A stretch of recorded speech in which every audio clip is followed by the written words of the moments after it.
Hoy vamos a ver el México después del PRI. Último programa. Déjenme que me presente, yo soy la María del Raso Los Robles. En antes perdí la inocencia por las infidencias del teniente Cosme. También quiero palabrearles que fui medio novia del sargento Guido. Lo que pasa es que este año y hace 15 días que fue transferido. Yo soy la María, María es mi gracia, pero a mí me llaman María de los Guardias. Yo soy la María, María, no ando con razones, llevo por mi cuenta y a cuenta 5 batallones.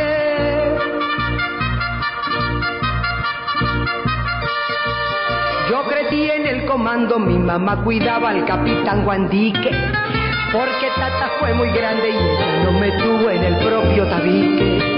No es cosa que me las pique el ser de la guardia, la reina y señora, pero mi primera rasca fue chiquilla en una cantimplora. Yo soy la María, María es mi gracia, pero a mí me llaman María de los Guardias. Yo soy la María, María, no ando con razones, llevo por mi cuenta y a cuenta 5 batallones. La vez pasada estábamos viendo cómo la deuda que México contrae durante los 80s lo va a llevar al agotamiento del modelo de autosubsistencia que había generado a lo largo de todo el siglo, y habíamos visto cómo una manera de solucionar toda esta catástrofe económica que va a significar la deuda es entrar en el Tratado de Libre Comercio. Y habíamos visto además, al entrar en el tratado, México es el primer país en todo el continente en entrar el Tratado de Libre Comercio, lo mismo que fue el primer país en hacer revolución en el mundo. Digamos, es como pionero en una cantidad de experimentos de la historia. Y habíamos visto cómo el Tratado de Libre Comercio desarrolla una cantidad de factores nuevos. Por un lado, habíamos visto que eso desata la rebelión de Chiapas, porque el México indígena, el México profundo y el México campesino, el México roto también no pueden competir en el Tratado de Libre Comercio, y como viene desde la selva lacandona una declaración histórica diciendo que ellos no tienen condiciones para competir en el Tratado de Libre Comercio y que por lo tanto van a ser condenados a morir de enfermedades curables, de hambre y de olvido, y que ellos no van a permanecer en silencio mientras su mundo desaparece por un orden económico en el cual ellos no tienen ninguna posibilidad de subsistir. Entonces estábamos viendo cómo se formula la pregunta de qué pasa con los sectores que no son viables dentro de la economía del libre mercado cuando se instaura un nuevo orden económico, y habíamos dejado esa pregunta en el aire, por esa pregunta todavía no tiene respuesta. Entonces estábamos mirando por ese lado, estábamos mirando cómo al entrar en el Tratado de Libre Comercio vamos a reestructurar absolutamente todo lo que había sido el sistema político del PRI, y aquí se va a hacer una transformación de un partido único integrador que había desarrollado toda la sociedad, estaba contenida dentro del modelo del PRI. Vamos a pasar a un régimen político democrático pluripartidista, vamos a hacer una transformación muy grande, pero sobre todo habíamos visto cómo en ese momento, cuando la economía ya no le permite el sistema de subsidios al PRI, todo el escenario político que le había dado lugar, todas las condiciones que lo habían convertido en un estado paternalista que podía contener dentro de sí a los sectores de la sociedad, ya no lo pueden sostener. Y habíamos visto cómo se había quebrado la credibilidad política del PRI en el 68 con la matanza de Tlatelolco, pero como había resistido bastante más, ya cuando la crisis económica golpea las puertas y cuando hay que cambiar de modelo, y cuando empiezan en un momento a aplicar las restricciones, a hacer contracción del gasto, cuando ya empiezan a hacer toda una cantidad de ajustes, una cantidad de sectores pierden la posibilidad de los subsidios y quedan en el aire, se pauperizan.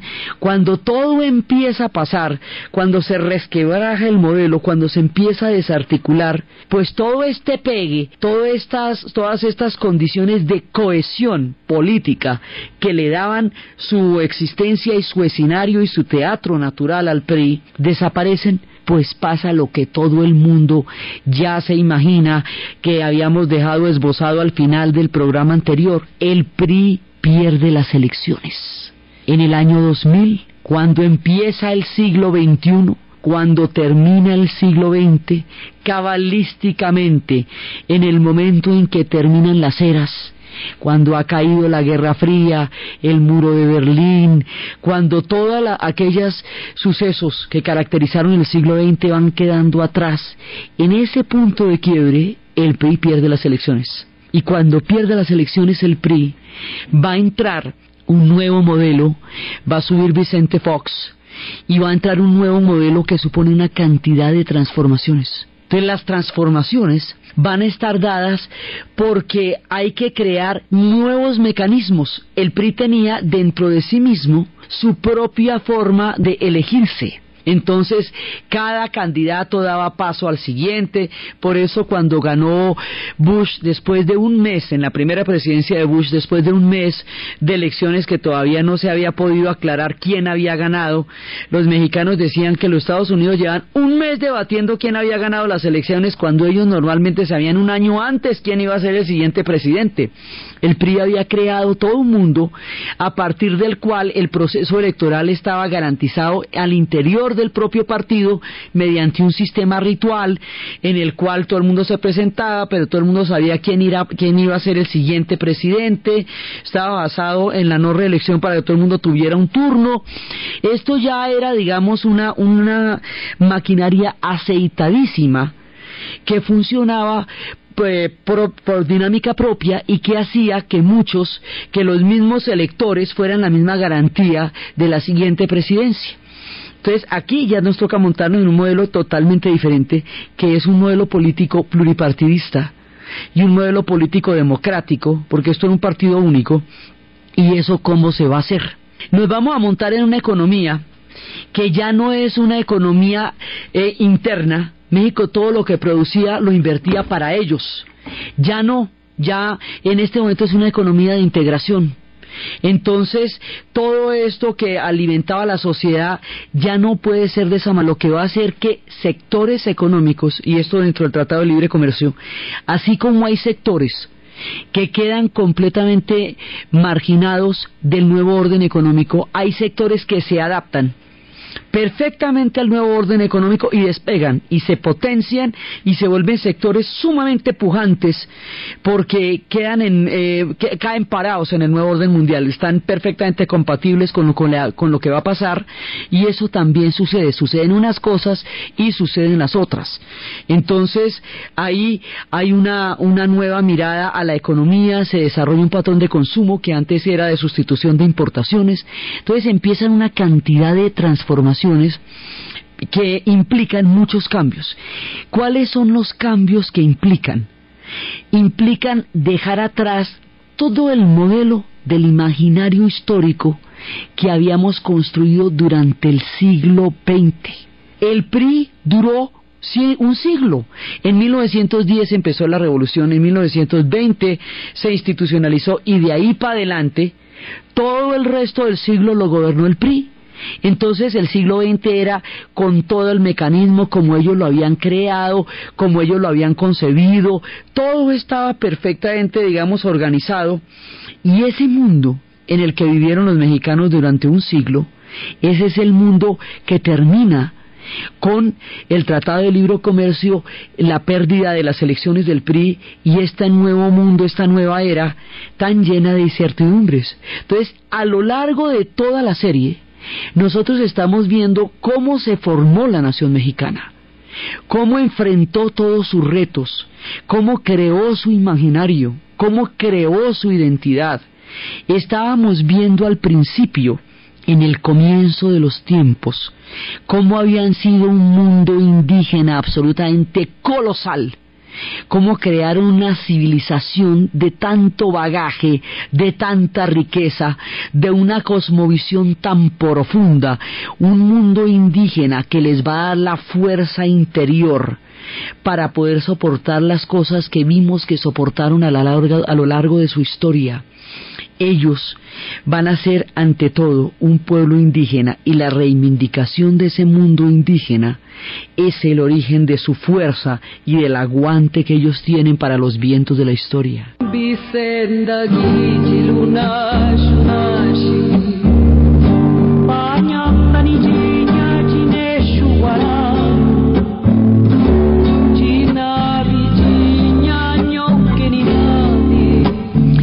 Habíamos visto cómo después de ese mundo que se había formado de las raíces de los olmecas, de los toltecas, de los zapotecas, de los aztecas, de las federaciones, habíamos visto después la llegada de Cortés, la caída de Tenochtitlán, la hecatombe, todo el diezmo de la población, la catástrofe demográfica, las plagas, y después de toda esta tragedia gigantesca, habíamos visto cómo resurgía un México a partir de la guadalupana, y cómo la guadalupana articulaba tanto a los criollos como a los nuevos mestizos, a la gente que surgía de las cenizas de un México indígena que estaba dentro de ellos, pero que ahora se mezclaría con nuevas razas, y cómo articularía a todos los mexicanos, y cómo esta articulación nos va a llevar a ellos a constituirse primero como una identidad nacional, como una identidad muy temprana. Ellos desde el principio son un pueblo con un profundo acervo indígena, con una profunda fe católica, con una fe profunda en la guadalupana, con un arraigo poderoso el Día de los Muertos, y cómo a partir de ahí se crean los lazos de lo que va a ser ese imaginario poderosísimo de la nación mexicana, y cómo una vez que lo crean van a empezar el proceso primero de haber sido un imperio español, sobre la hecatombe y sobre la construcción de estos nuevos imaginarios, y después de haber sido el imperio más importante de España en el Nuevo Mundo junto con el Perú, van a empezar las independencias, y cómo las independencias van a traer una cantidad de guerras civiles, y esas guerras civiles vimos toda la etapa de Morelos y de Hidalgo, y de cómo se van creando toda esa cantidad de conflictos, y después cómo se van a enfrentar con los Estados Unidos y van a perder el 67% de los territorios en todos los tiempos del general Santana. Vimos todas esas historias, y luego la época de los franceses y la tragedia de Maximiliano y Carlota, y cómo el enfrentar a los franceses los va a hacer una nación, les va a crear a ellos todo un mundo a partir del cual ellos se asientan en su propia tierra, porque han librado vientos feroces, y esa fuerza de lo indígena les ha dado el coraje para asumir las transformaciones y los retos de la historia.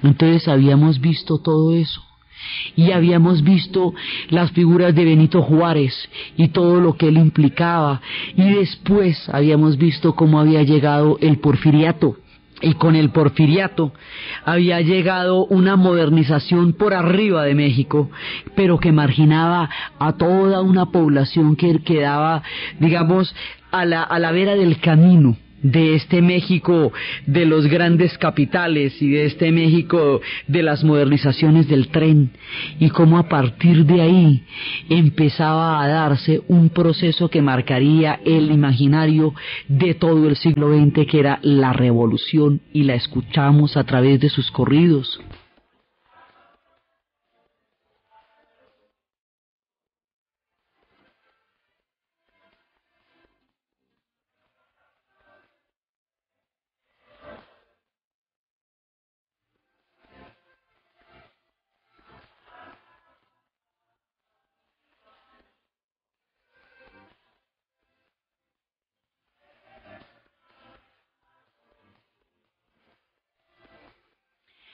Y vimos cómo a partir de esta revolución, con todas sus vicisitudes, con las figuras de Pancho Villa, de Emiliano Zapata, de Obregón, de Calle, de Carranza, de Madero, vimos cómo este proceso tan apasionante, tan turbulento, tan lleno de vicisitudes, va a cristalizarse en una constitución y en una estabilidad en el poder que va a llevar al Partido Revolucionario Institucional, que es el PRI. Y cómo el PRI empieza a organizar la nación, como son los mismos hombres que hicieron la revolución, ellos tienen la legitimidad de haber liderado un proceso de tal tamaño, y ellos son los que van a crear esta nación. Entonces habíamos visto cómo, una vez triunfa la revolución, empiezan a montar la maquinaria del partido único, de los sectores de los trabajadores, de los sectores de los campesinos. Cada uno de esos sectores tenía un lugar, un mundo dentro del PRI, siempre y cuando los campesinos no estuvieran representados por los trabajadores ni al revés, cada cual en su lado, pero cada cual representaba una parte del PRI, y el PRI va entrando a componer cada uno de los sectores de la sociedad mexicana, va encontrando la manera de formar parte del PRI.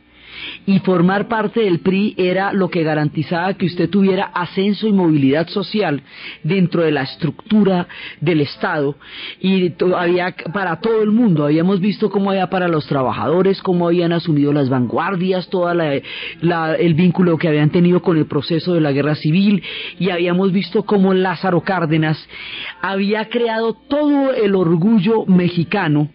Ya, digamos, formada la nacionalidad, formada todo el imaginario histórico, ya constituidos en nación, el orgullo de la revolución nos va a sacar adelante, y habíamos visto cómo culturalmente hablando esto va a ser una cosa impresionante desde los tiempos de los muralistas, y habíamos visto de la época de Vasconcelos y toda la reforma educativa, y cómo esa reforma educativa a nivel gráfico se va a traducir en los muralistas, y cómo entre los muralistas también, entre todas las figuras de Rivera, de Siqueiros, de Orozco, va a aparecer descollante también la figura de Frida Kahlo.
Deja que salga la luna,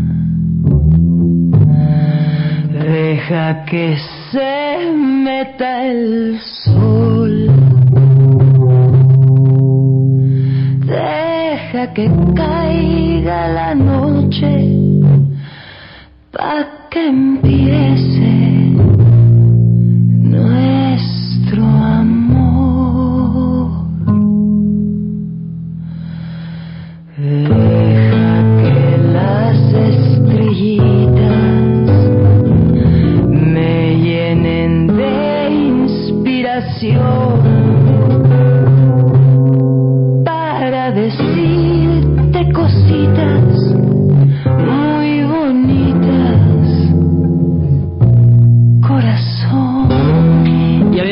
visto la figura de Frida Kahlo y su relación con Diego Rivera y todo este mundo absolutamente progresista y utópico a nivel cultural que van a desarrollar los mexicanos en la década de los 30 y después la llegada de Trotsky y el asesinato de Trotsky, y luego habíamos visto todo el surgimiento de la literatura y la voz profunda de Juan Rulfo y las historias de Carlos Fuentes y los poemas de Octavio Paz y toda esta literatura maravillosa que ellos habían creado desde esa época hasta María Ángeles Mastretta, las voces femeninas, hasta Laura Esquivel. Habíamos visto José Emilio Pacheco, toda la cantidad de espectros literarios que ellos formaron alrededor de su capacidad para haber preservado y posibilitado las vanguardias en el momento en que el mundo incurría en la oscuridad del nazismo y el fascismo, como México florecía, y sin haber incubado las vanguardias no hubieran podido sobrevivir para seguir adelante después de las guerras mundiales. Y habíamos visto cómo para los 40 tienen un sistema ya muy consolidado y cómo tienen todo el consenso. En ese momento la población se siente personalmente adherida, leal al PRI, porque el PRI ha respondido en términos generales a las expectativas de la sociedad mexicana, en términos de aglutinarlos y darles un cobijo. Y habíamos visto la nacionalización del petróleo y cómo la nacionalización del petróleo había llevado a los recursos suficientes para crear un modelo autónomo, un modelo distinto a las decisiones que se tomaran en Estados Unidos o se tomaran en otras partes. Ellos generaban desde su propio centro sus propias políticas a partir de los recursos del petróleo.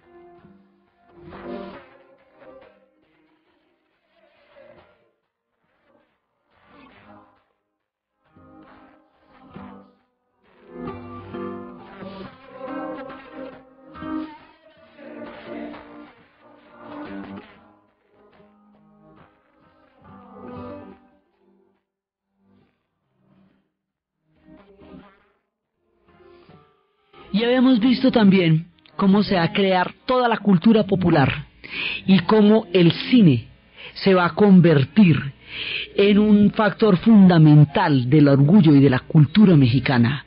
Y vimos todos los personajes de todo ese cine que llevó a las estrellas de la canción a convertirse en ídolos de la pantalla, y cómo en ese momento descolla maravillosa la imagen de María Félix en la voz de Agustín Lara, que le dedicaba a ella esta historia de María Bonita.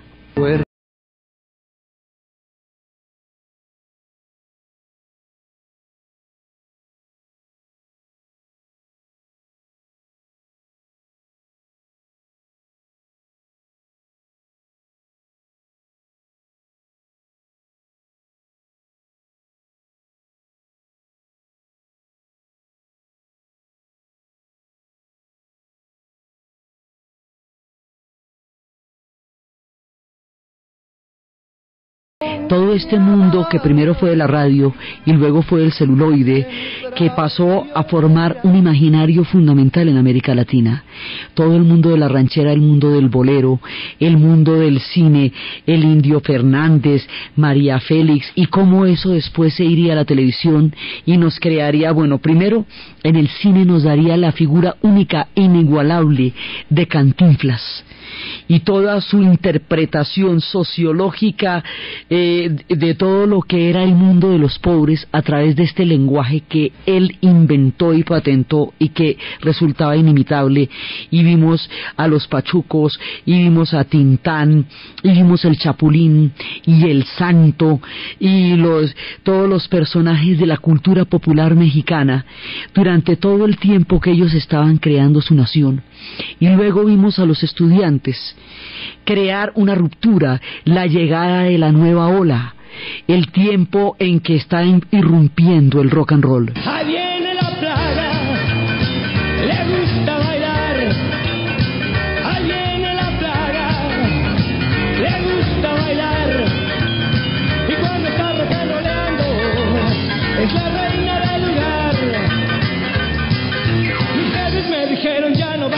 and roll. Si te vemos con la plaga, tu domingo se acabó. Ahí viene la plaga, le gusta bailar.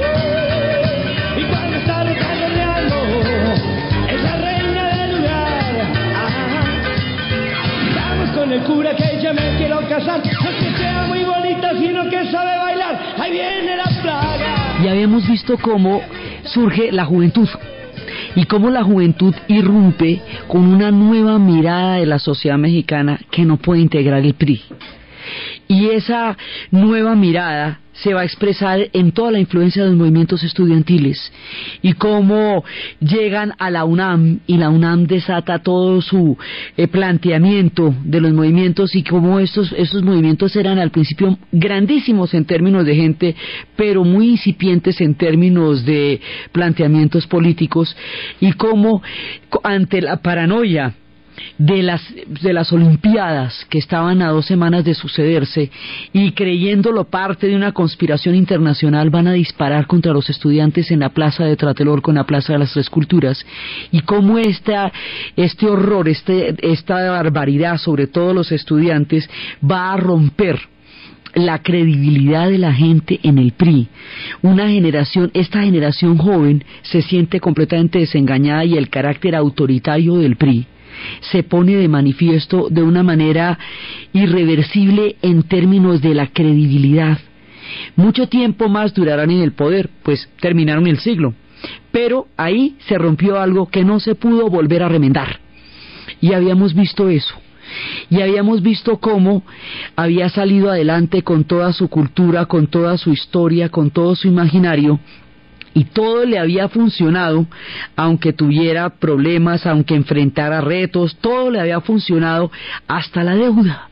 Y habíamos visto cómo había pasado épocas gloriosísimas, lo que fueron las Olimpiadas, el Mundial del 70, el mejor que haya ocurrido en la historia futbolística, todas las glorias y los esplendores que lo llevaron a convertirse en una nación tan pujante, que se pudo endeudar indefinidamente con la banca internacional, porque daba toda la imagen y la solidez de una sociedad capaz de responder a los pagos. Y cómo no pueden responder a los pagos, porque ya en ese momento las condiciones históricas hacen que ya no haya quien pueda mirar qué fue lo que pasó con los dineros de la deuda, y los feriaron y los peñatearon, hicieron ferias y fiestas. No pueden pagar la deuda. Cuando no pueden pagar la deuda viene la moratoria. Cuando viene la moratoria se dan cuenta que pagar la deuda y mantener el modelo mexicano como lo tenían es incompatible. Ya no pueden hacer eso. Entonces tienen que encontrar una solución, y la solución es sustituir ese modelo mexicano autónomo por un modelo de integración para poder pagar, y tienen que restringir el gasto, y tienen que empezar a desmontar todos los sistemas de subsidio que habían constituido su razón de ser y su escenario económico y político. El Estado paternalista, ese Estado benefactor del PRI, va a tener que quedar atrás en el momento de la deuda, y al mismo tiempo va a caer el muro de Berlín, y al mismo tiempo viene la paz en Centroamérica. Eso lima las asperezas con Estados Unidos en términos de las grandes diferencias que había al respecto de Centroamérica y el Caribe, y los va acercando cada vez más a los Estados Unidos, porque al no poderse abastecer autónomamente, al no poder ser ellos gestores de su propia economía como lo habían sido a lo largo del siglo, piensan en la integración.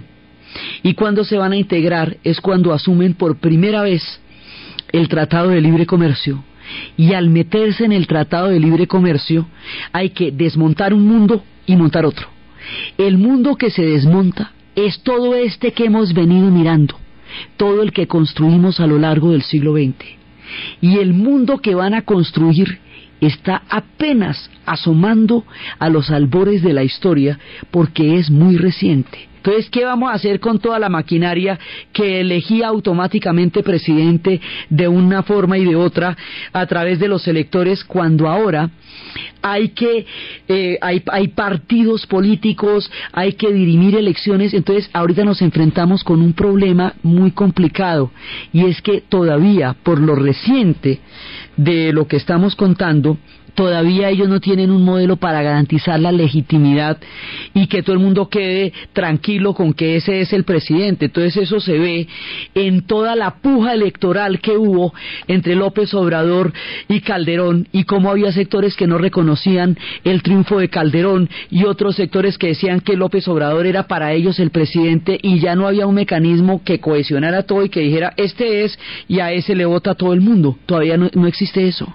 Como en Oaxaca quieren deponer al gobernador que ellos eligieron y todavía no existe cómo, y eso genera una mano impresionante de conflictos en Oaxaca. Todo esto tiene que ver con la transformación de un partido único a un régimen democrático multipartidista. Es lo mismo que enfrentaron los europeos del este y lo mismo que enfrentaron los soviéticos cuando cayó la Unión Soviética, con la diferencia de que en Europa del Este y en la Unión Soviética había un autoritarismo no solamente político sino cultural, y en México no. En México la cultura siempre fue libre y poderosa. Pero en términos electorales, ¿cómo se hace esto de una transición democrática cuando todo hay que inventarlo de nuevo?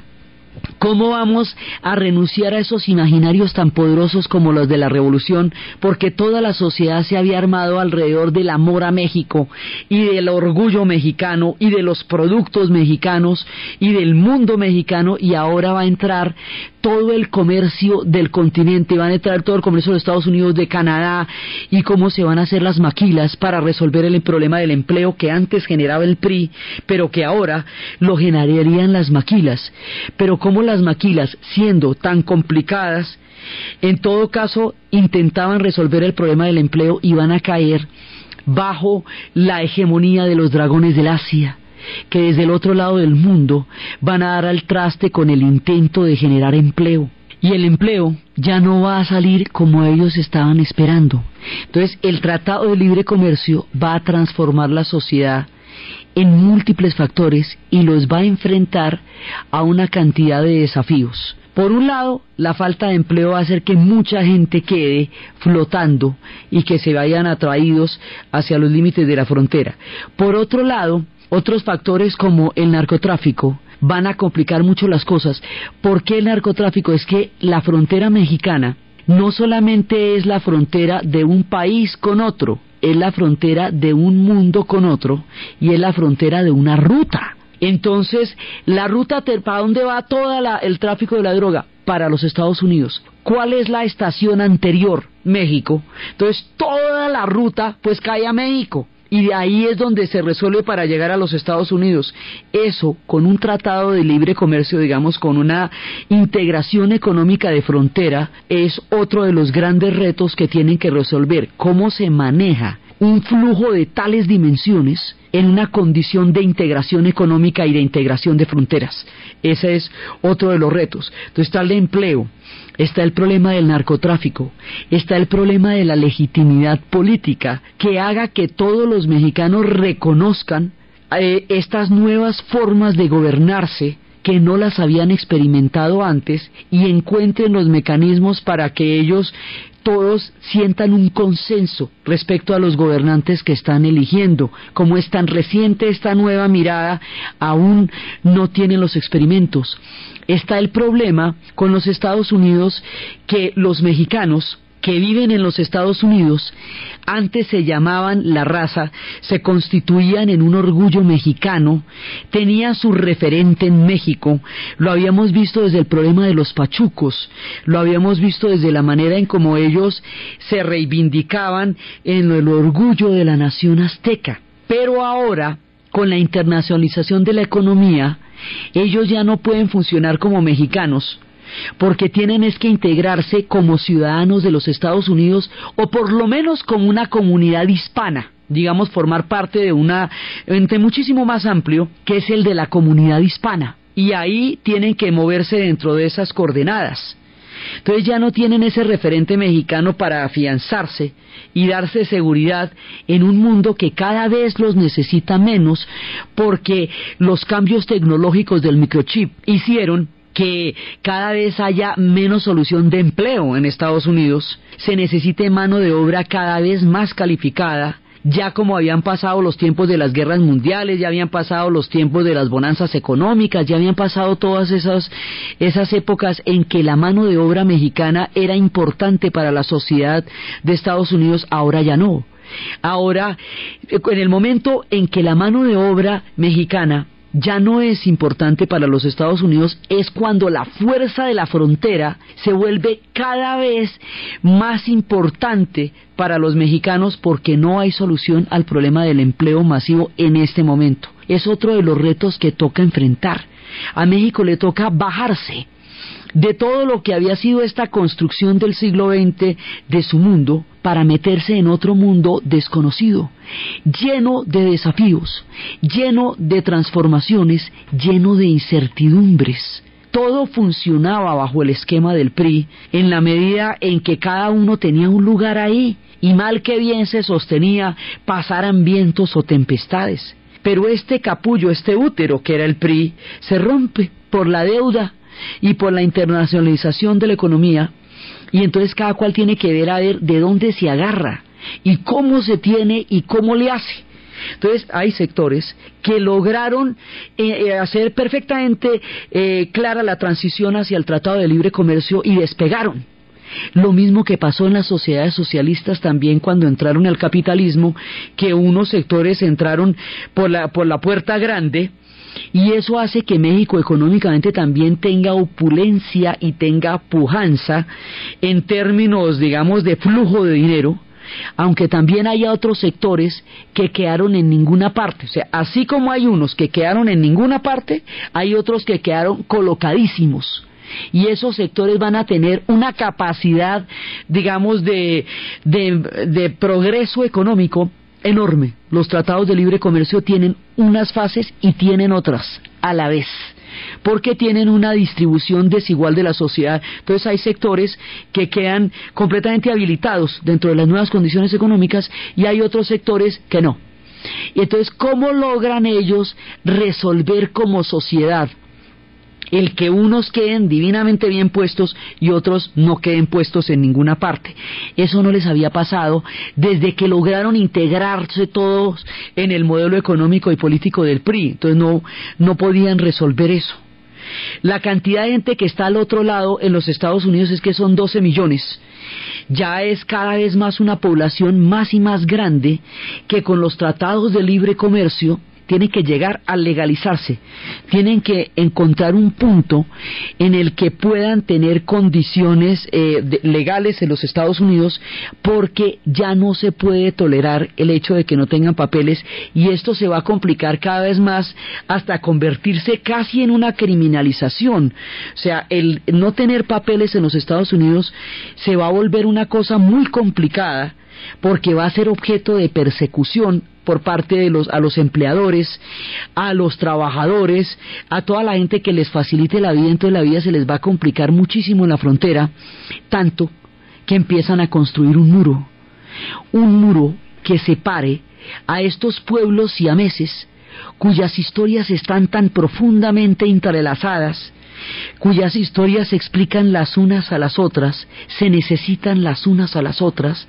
Ahí, en estos pueblos tan profundamente ligados por todos los desarrollos de su historia, se está creando un muro gigantesco, un muro terrible, donde mueren muchas personas cada día, donde no parece haber salida, donde no parece encontrarse una manera diferente de coexistir entre sociedades que antes, en el pasado, pudieron encontrar fórmulas de existencia y ahora parecen estarse agotando. Este es un problema gigantesco que están enfrentando los mexicanos y frente al cual tampoco parecen tener una solución, y el al que nos están cantando de las historias de la niña.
Entonces ahora hay un problema con una raya imaginaria que se está pasando de raya a muro.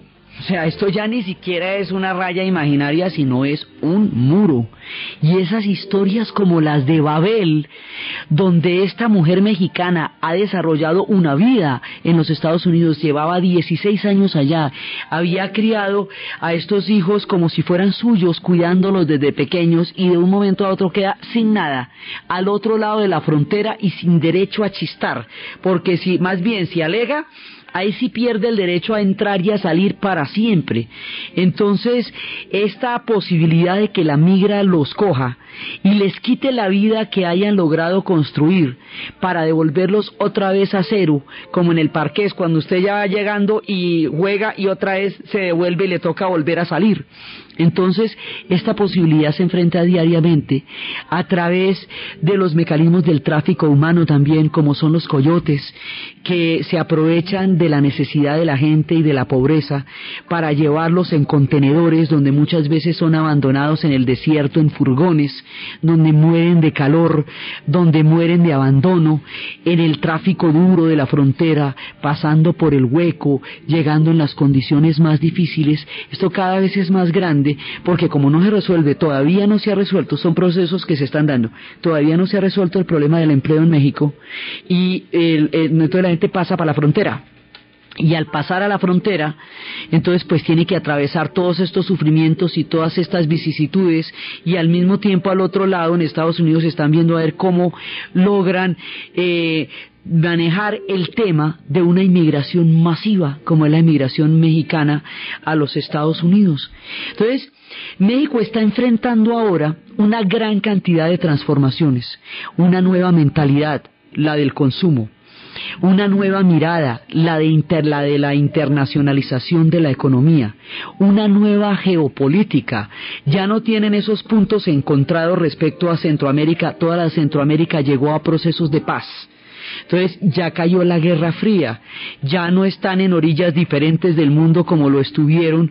Aún queda el tema de Cuba, pero el tema de Cuba ha sido ya cada vez menos poderoso en la política de los mexicanos, sobre todo ya en tiempos de Fox.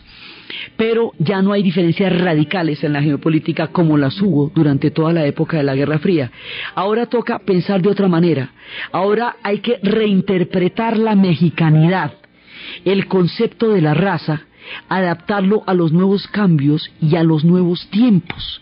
Pero resulta que los mexicanos han podido hacer esto antes. Si los mexicanos aguantaron lo que fue la guerra con los Estados Unidos, en la cual se les fue el 67% de los territorios en el Tratado de la Alta California, y pudieron seguir adelante. Si los mexicanos aguantaron la invasión de los franceses y el intento de ponerles un emperador, lograron sacarlo de ahí y seguir adelante. Si los mexicanos aguantaron años y años de guerras civiles, de revueltas de las épocas de Morelos y de Hidalgo, y lograron salir adelante. Si los mexicanos aguantaron la revolución y pudieron llegar a establecerla, consolidarla, crear una constitución, si aguantaron las rebeliones de los cristeros, si resolvieron los problemas de si era un estado laico o si era un estado confesional, si eran federalistas o si eran centralistas, si los mexicanos lograron resolver problemas tan fundamentales del rumbo de su nación, construyéndola paso a paso, día a día, minuto a minuto, es de suponer que ellos encontrarán cómo adaptarse a estas nuevas circunstancias de la historia. ¿Por qué? Porque es que ellos son muy fuertes. Son muy fuertes porque han desarrollado un sentido de la propia valía tan grande, tan poderoso, un orgullo indígena que los hace día a día poderosos descendientes de reinos colosales, descendientes de los mayas, descendientes de los aztecas, orgullosos de sus nombres como Tenoch y Moctezuma. Ellos tienen ese imaginario en la sangre. Ellos tienen la fe en la guadalupana, la tienen profundamente arraigada. Ellos tienen todos estos conceptos de su comida, de su cultura, de su pueblo, y lo llevan en la sangre. todo esto los hace fuertes. Y esa fuerza la vuelven a necesitar ahora, como la necesitaron en el pasado, para enfrentar los grandes cambios y los nuevos desafíos.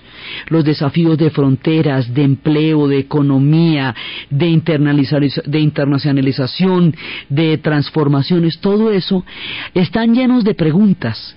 El destino se abre ante ellos con una inmensa cantidad de incertidumbres, pero ellos tienen la fuerza, porque en los tiempos anteriores la han tenido, porque son un pueblo recursivo y capaz de transformarse cuando la historia les exige que lo hagan. El tiempo que duren en hacerlo no lo sabemos. Hace muy poquito, solo 7 años, que cayó el PRI, que comenzó el siglo XXI. Este siglo recién se estrena, así que todavía no podemos mirar más adelante hacia dónde va, porque estamos encima de una realidad inmediata que apenas si se está dibujando. Entonces, a ellos hace poquitico les pasó todo lo que les está pasando. A la Unión Soviética le pasó ya hace más de 15 años y apenas y están medio cogiendo rumbo. Sí, ellos les pasó como los estados benefactores que cayeron, como todos esos regímenes que cayeron, todo eso, y que están buscando una nueva mirada en la historia. Lo que pasa es que esa nueva mirada y las fuerzas que se están desatando, que transforman la sociedad mexicana, ya no solamente están en México, ya no solamente están en esta metrópoli maravillosa que trae, y en la gran Ciudad de México, donde se reflejan todas las transformaciones y los cambios de la historia de este pueblo. Ya no solamente se deciden allá, ahora se deciden al otro lado de la frontera. Ahora toca cruzar la frontera para saber qué sigue, para saber qué pasa, porque las fuerzas que se están moviendo ahora tienen epicentros al otro lado de la frontera. Por eso, porque nos toca cruzar la frontera para saber qué pasa al otro lado, vamos a dar ese salto. Y al dar ese salto dejamos aquí este pedazo de nuestra historia y cruzamos la frontera para llegar a los Estados Unidos, que es nuestro siguiente paso. Cruzaremos la frontera en el siguiente programa y empezaremos con los Estados Unidos a ver qué pasa al norte del río Bravo, a ver qué pasa donde termina el mundo hispano y empieza el mundo anglo, a ver qué pasa donde las cosas tienen otras características y otras fuerzas se desatan que están definiendo el destino no solamente de México sino del mundo, a ver qué pasa al otro lado de la frontera.